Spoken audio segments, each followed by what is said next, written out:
Please like the video, subscribe my channel.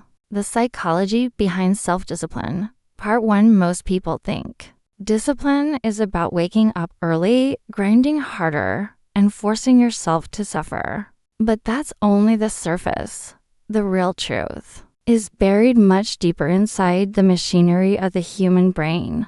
Because before a man learns to discipline his body, he must learn to discipline his mind. And before he disciplines his mind, he must understand how it actually works. Chapter 1. The prison of pleasure. Every generation believes they're weaker than the last. But this isn't completely true. Our ancestors didn't have more discipline. They just didn't have more options, especially the kind that destroy discipline from the inside. Today, you can destroy your dopamine with a screen. You can escape reality with a click. And you can delay your dreams with entertainment disguised as relaxation. Most people don't lack discipline. They lack leverage against themselves. The brain is not designed to chase long-term goals. It is designed to chase immediate rewards because, in ancient environments, delaying gratification often meant death. Food now was better than food later. Shelter now was better than shelter later. Safety now was better than safety later. Discipline fights against millions of years of biological programming. No wonder you fail, not because you're weak, but because nature did not build you for modern life. Chapter 2. Why motivation is a liar. When you were younger, you believed motivation would solve everything. You waited for the perfect day to start working out. You waited for inspiration to study. You waited for passion to push you, but it never came. Motivation is like fire. It burns bright for a moment, then disappears when the fuel runs out. Discipline is the ability to act without motivation. That is the difference between the average and the exceptional. Psychologists at Stanford discovered that people who rely on motivation perform worse in long-term goals than those who rely on habits, routines, and accountability. Because motivation shifts, emotion shifts, but structure holds steady. Chapter 3. The war between two brains inside your skull. There are two brains constantly at war. The first wants comfort, pleasure, shortcuts, and simplicity. The second wants growth, challenge, and mastery.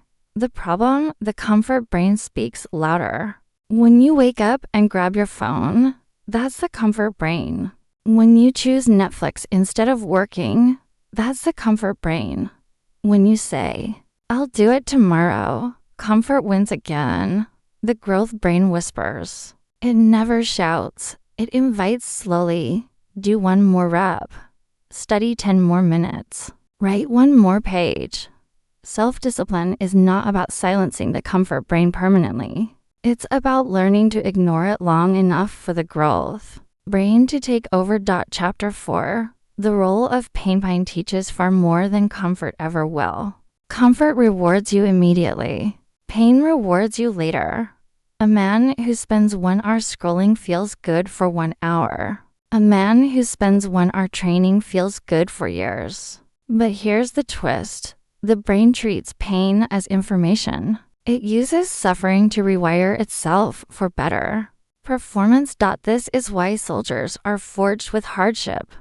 Why athletes are shaped by repetition. Why entrepreneurs are hardened by failure. Discipline is learned through discomfort. Because discomfort tells the brain, this matters. Chapter 5. Identity. The hidden driver. Most people fail discipline not because they lack willpower, but because they rely on willpower instead of identity. If you say, "I am trying to work out," you're negotiating with yourself. If you say, "I am a person who works out," you remove negotiation. The brain hates identity conflict. It rewires faster when behavior matches self-image. This is why smokers who say "I'm trying to quit" fail more than those who say "I don't smoke." Identity upgrades create discipline upgrades. Chapter 6. The rule of small wins. Every transformation begins with a small victory. 1 page. 1 push-up. 1 decision. Not because the action itself matters, but because it tells the brain a new story. I am a person who takes action. Psychologists call this self-perception theory. You believe what you do, not what you say. The man who acts becomes disciplined. The man who plans becomes anxious. The man who dreams becomes disappointed. You're not what you intend. You're what you repeatedly execute. Chapter 7. The discipline loop. Discipline is not linear. It is a loop. Action gives identity, gives confidence, gives action. First action is the hardest. Not because it's physically hard, but because it breaks the old identity. The first workout breaks the lazy identity. The first study session breaks the procrastinator identity. The first business attempt breaks the consumer identity. Once identity shifts, discipline stops feeling like punishment and starts feeling like alignment. Chapter 8. The brain chemistry behind discipline. Dopamine is the currency of desire. People think dopamine equals pleasure. Wrong. Dopamine equals pursuit. The pleasure comes after the pursuit ends. High dopamine habits kill discipline because they satisfy pursuit instantly without growth. This is why social media feels addictive. You chase endlessly without achieving anything. Low dopamine habits build discipline because they require investment before reward. Reading, training or working, studying, building. These actions give you the pleasure, but only after a battle. The psychology behind self-discipline. Part 2. Chapter 9. The comfort myth. The world tells you to take it easy, to rest, to avoid stress, to make life smooth and comfortable. But comfort is a trap disguised as kindness. It makes you weak without hurting you. It slows you down without warning you. It kills ambition without violence. The human brain adapts to whatever environment it's given.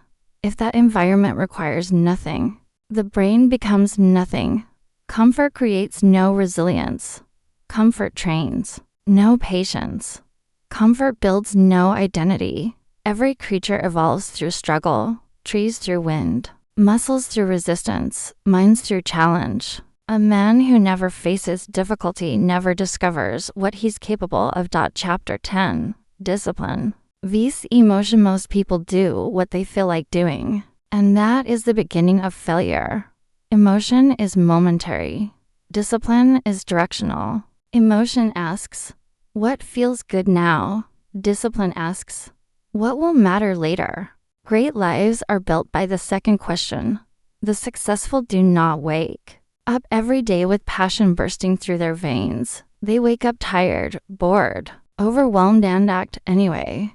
Emotion is a child. Discipline is a parent. Emotion demands pleasure. Discipline demands purpose. When the two fight, the child usually wins unless you train the parent to speak louder. Chapter 11. The delay mechanism in neuroscience. There is a concept called delayed gratification. Children were once given a choice. Eat one marshmallow now or wait 15 minutes and get two. Very few waited. Decades later, researchers discovered that the children who waited ended up more successful in nearly every area of life: income, health, relationships, career, not because of intelligence, but because of the ability to delay reward. Discipline is simply the adult version of the marshmallow test. The weak take the one marshmallow. Now, the strong wait for the two.